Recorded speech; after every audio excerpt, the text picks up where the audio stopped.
It's a lot of interesting information given to everybody here this afternoon. I can see now there's a good reason why I retired a couple of years ago. But let's open it up and see what questions you all might have for our distinguished panel here. And if you want to direct it, I think, to a particular person, you're welcome to. Julia? Yes, my question is directed to Lisa. I live in the town of Blacksburg, and we don't get Channel 2 because we get the One Horse channel. And we cannot go to council meetings anymore because I can't drive at night.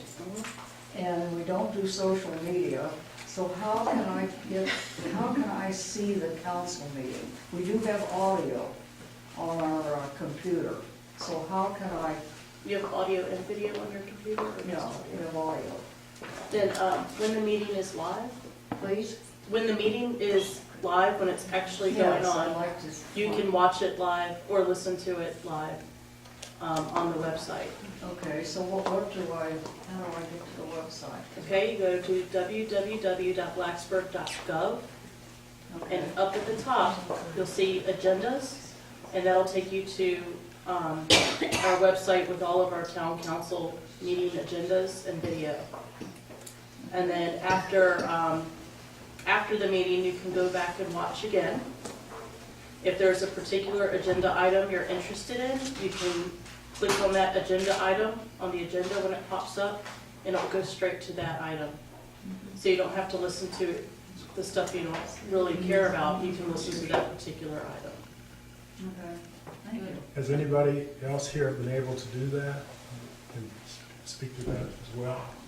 Okay, I guess we'll all have to try that out. We have talked about streaming before, online, streaming our channel online. There's been some issues with copyright, because right now we air it, when we have our bulletin board and such up, underneath it is NPR plays. And right now we can't separate the audio from the video. So there's a big copyright issue with streaming it, and we know that the NPR, we could cut off NPR, but a lot of people will put it on in the background on their TV and do their housework on Channel 2, and they enjoy the NPR. We've actually had people say, you know, I don't appreciate you cutting into my NPR programming with your WTMB programming, but so be it. And I think once we get that settled, we'll be able to put things, the whole thing online live. But for now, you can watch the meetings at least streamed, both town council and planning commission. Okay, do we have another question? So if we have DirecTV, then we can still get it through our computer, but we can't necessarily access it on the television. Do you have another question? Okay, John in the When back. I went into the neighborhood meeting on the development on Prices Fork Road near where I live, I asked for a handout. Didn't have any. They weren't going to give any handout. They had a neighborhood meeting, but nothing they could take away in paper. Is it now your policy to give no paper handout, but make everything through the internet? You have to look at the internet? Was this for like a rezoning or The what? rezoning, yes. So what would it be you would be looking for as a Well, I mean, like handout? a map of the thing, so they could take it home and look at it. You know, something. And I asked for one, and the computer broke down, and they couldn't give one to me, so-called, after 5 minutes of waiting. I mean, presumably, if there's development, there's a picture of it or something, so they could know what's going on. And they didn't have pictures They or didn't have maps? anything whatsoever for the people attending the meeting. They had no maps or boards or anything up for you guys to Nothing, look nothing at? prepared as of 3 o'clock in the afternoon. My health broke down, so I couldn't get to the meeting. Well, we'll let Lisa look into that and your earlier item and get back with you on that. Yeah, definitely get back to you guys. I will ask also, that Mary Holloman, before she died, she was a planning commission member, she said that my past testimony from 10 or 15 years ago had been removed from the town council website. And the mayor Gordon, I think, said the same thing to me. You ever heard about this? About the videos being removed? My videos, yes, that people have clipped off and removed part of the things I said at town council. And she said, both of them said. We never edit anything out of the meetings, period. Okay, well, What you see is what you get. I'll- But I'll- however, when it comes to having the meetings online, at one time, storage was a big issue.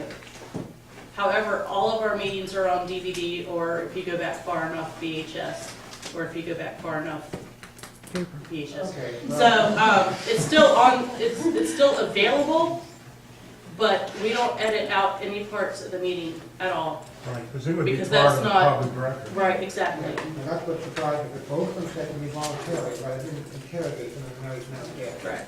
Okay, okay, do we have some other questions? Sure. Not a question, but a comment, especially directed to you, Ms. Ritchie. I taught high school civics as one of my first jobs. And at that time, I really didn't know what local government did.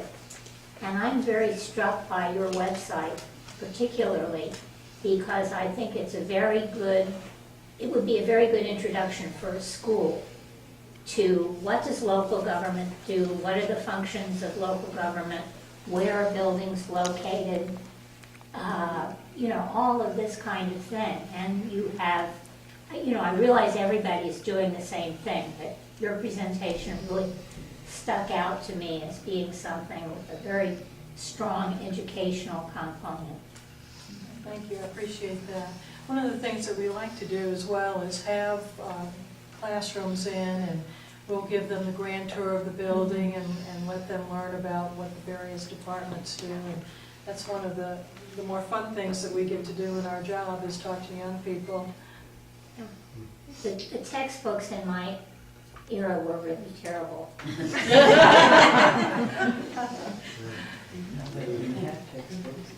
Any other questions or maybe comments as well?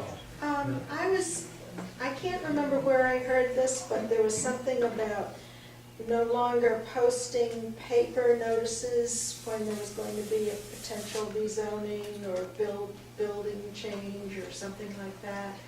And Is this for Blacksburg? or- I don't know, I think it was Blacksburg. I think it was mentioned during the FOIA presentation. Right, it was, and that kind of shocked me, honestly, because I know we post all of our agendas up in the municipal building, and then whenever there is a rezoning, we have the big sign out there, several signs on the property saying when the meeting's going to be, Yeah.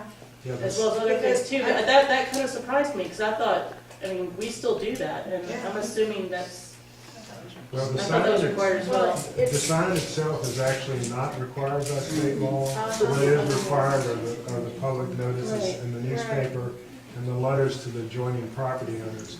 But all of our localities take an extra step and do that posting. Yeah. And to me, that's extremely important. Because otherwise I wouldn't know about a neighborhood meeting or a zoning change meeting or anything. Right, when you send letters to adjoining property owners, that's the owners, and they may not be the people that are living around. So if my neighbor is going to build something, I would be getting a letter. That would be, if it's just a building permit, you're not going to get that.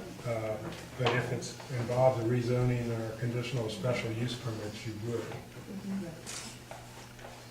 Okay, we haven't had any FOIA questions from these people. I thought somebody would have a good FOIA question after our earlier discussion. Sounds like, it's almost like TMI. I got a question for you. What's the biggest challenge you're facing in the next year? If you had to point to one thing that you're going to have to address, or you're going to have Who's to. this a question? This is to all three of them. All three, okay. We'll put Ruth on the spot first. Well, I think the county as a whole, we are really very ambitious as far as where we want to go with technology. We have a lot of things on our plate that we want to do. And I guess finding the resources in terms of money and staffing to do all the things we want to do will definitely be a challenge. There's a history thing that the county's website didn't start until 2008, and it was written in straight HTML with no bells and whistles. It was one of the people who helped write that. Lisa, you want to? I'm gonna have to agree, it's always budgeting. But I think, and we have this issue now, but I see this becoming even a larger issue later on, is the whole, especially in Blacksburg, we're trying to reach the students, the faculty, the staff, and everybody, but at the same time, we need to reach the people who don't have internet, who don't have all these other, whiz-bang gadgets. And it probably is even more so out in the county, but we have a significant part of our population who still relies on the newspaper, who still relies on print. And we've had this discussion / argument a lot about a lot of things, and it's a very difficult discussion to have, because the ideal thing is, we can do everything with technology and we can save money, but the truth is that we're missing out on a large part of our population by doing that. And that's also come up with emergency services as well, because emergency services nowadays also requires a lot of technology, and we're having to rely on neighbors taking care of neighbors as well. And I think that's probably the biggest challenge we face. I think for Christiansburg as well, it's pretty much echoing the same sentiments from the perspective of we need to always be trying to communicate with our citizens the way that they're asking to be communicated with. So what's new, what's next, but also making sure that we're maintaining consistent communication via the modes that we've already adopted. And how do you continue to add when we're all very aware of the budget constraints, the staffing constraints. There's really no room to expand from that component. So how do you keep your citizens happy, in finding that medium? So it's a constant challenge. It's a constant balancing act. I know we have a couple elected officials in our audience. Maybe we ought to see if they would like to comment on that. Mayor? Joe, you're going to be sorry. We'll let you put a different perspective on that. I'm Richard Valenci, and I've been mayor of Christiansburg for almost 8 years. And Becky has done such a good job giving us the history. We had never had an outpouring of folks demanding information from the town. And what we were doing as far as disseminating information, we thought we were doing the right thing. And I attended the Mayor's Institute just a couple of weeks after I was elected. First thing we had was a 2-hour session on FOIA. And I came back to Christiansburg from that, and I thought, I think I know a little bit about FOIA now. Found out I didn't know much at all. Especially when we started reading the blogs out there and getting editorials in the Roanoke Times, or what they call the Current then. And we have come a long ways, folks. We've taken some giant steps. One of the things we did, we took the town council into a retreat to see what do we need to do. Came up with an idea of what do we want Christiansburg to look like by the year 2020. We called it the 2020 vision. And one of the components of that document addressed communication. And council was in perfect agreement then. We have got to do more to be more transparent and to be more open. And let's eliminate all this criticism that we're getting that we're not doing what we need to do. So the first thing we did, so let's hire a public information officer. I was the information officer when I first became mayor. I put the notices out. I took the bulletin, went down on the bulletin board and stuck them up with the thumbtacks. That was it. So when we got a public relations officer, and we began to think about, well, we did this a little bit before we hired her, and that was to establish a website. And it was took a little time to get. Nobody knew what they were doing, so we just had to look at Blacksburg and Montgomery County and places all over the country that had websites to get some information and some ideas. And we've come a long way in that area too. Becky is going to unveil that new website real soon. But I'm real pleased at the progress that we've made.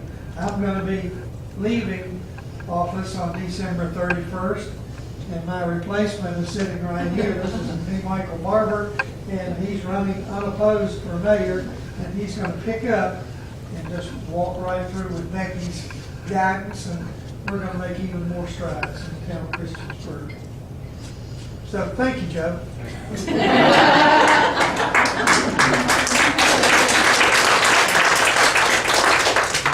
You want to add anything to that? Or? Joe, I would like to remind you that we as council appoint planning commission members, so watch yourself. I appreciate Dick's introduction, and I want to say that I was on council back 10 or 12 years ago when we made the futile attempt at a website. And I think there was an attitude of, well, we'll just appease them and we'll just throw this website up there. And it went up there, and I don't know that it was ever updated. I mean, but we could always say, well, we got a website. So we've had some, what is it, also changes in attitudes and changes in latitudes. And we've made a few changes. And I'd like to point out our very good town manager, Barry Helms. Through Barry's efforts and of course Becky's efforts, we have come a long way, and I don't think we've reached the end of the journey, and I certainly hope we haven't reached the end of the journey. But I am more proud of what we have done in the last 2 to 3 years than I was the first 10 or 12 years. So it's a needed thing, and I have to admit I was one of those councilmen that said, oh, we don't need, don't worry about that stuff. It's not going to happen. It'll all go away. Well, it's not going to go away. And I don't want it to go away. It's where we need to be. It's where we're going to get to. And I've got some big shoes to fill. And I'm going to call on and lean on my buddy Dickie quite a bit over the next few years, and gain on his information and his knowledge. And Becky, I'm going to rely heavily on you and Barry and those that are involved with the town. I see two of them back there laughing and smiling. You're not out of this either, girl, so I tell you that. But I am proud of what we've done and where we've been. And when I say we, I really kind of like, it's a team effort, but, the captain and the co-captain are right over here. And I'm extremely proud of being associated with them. And we've learned a lot. And we're not going to stop learning. Thank you.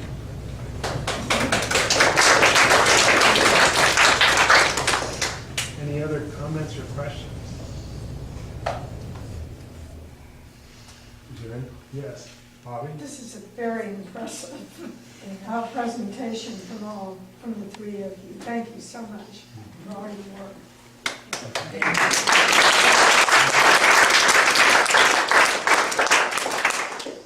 Okay, I think then if we have no more questions or comments, let's adjourn, and I'm sure our panelists will be around for a few minutes if you have some particular issues you would like to talk to them, or some information you need them to look up and get back to you. Janet, if I could, I just wanted to thank again our presenters. Meg Ryman just walked around a few minutes ago. She said it was just great to see these people so active and interested and caring about open government and their governments. And she asked me to express a thank you to all of you who participated. She has another meeting that she has to go to. And I'll thank you on behalf of League of Women Voters for joining us here today. Open Government, Freedom of Information Act is not a one-day-a-year thing. It's an everyday. It's an everyday. And it's up to citizens to be active, encourage government, let government know when they're not headed in the right direction. Because if you don't, then don't complain about it later. Be engaged, pay attention, and let people know ahead of time, before the decisions are made. Don't come back years after the decisions are made to complain about something. It's up to you how open your government is. I think anybody who has been here today will tell you that our governments are doing their best to supply the needs of citizens. If your needs aren't being met, if you let them know, I got a feeling they're going to try to accommodate you. But it's being aware and paying attention. And as I mentioned before, VCOG is a great place to keep track of that. I watch them because I'm monitoring right now all 50 states for everything related to open government and FOIA to see what's happening. And the shifts and changes in open government and attitudes over time are just phenomenal, absolutely incredible. And a lot of new things are happening, a lot of new technologies are opening up. And again, as Becky said, just because technology looks cool doesn't necessarily mean it's going to work. It doesn't even mean that people want it to work. Right now, I'm going to strongly encourage our forthcoming mayor to consider something like town hall meetings, where we come in and we're face-to-face asking questions and information. Because we do have people in our community who much prefer that type of an interaction. Thank you all for being here today. May I make one comment? I've done it now. No, I want first to apologize for coming in halfway through. I was trying to keep a bank running up until I had one staff member with a doctor's appointment and another fellow with a meeting to go to, so I had to sacrifice the first part of the meeting, and I'm sorry I missed it, but I didn't just come for this. Okay, all right. Well, we'll adjourn then, and thanks everybody for coming.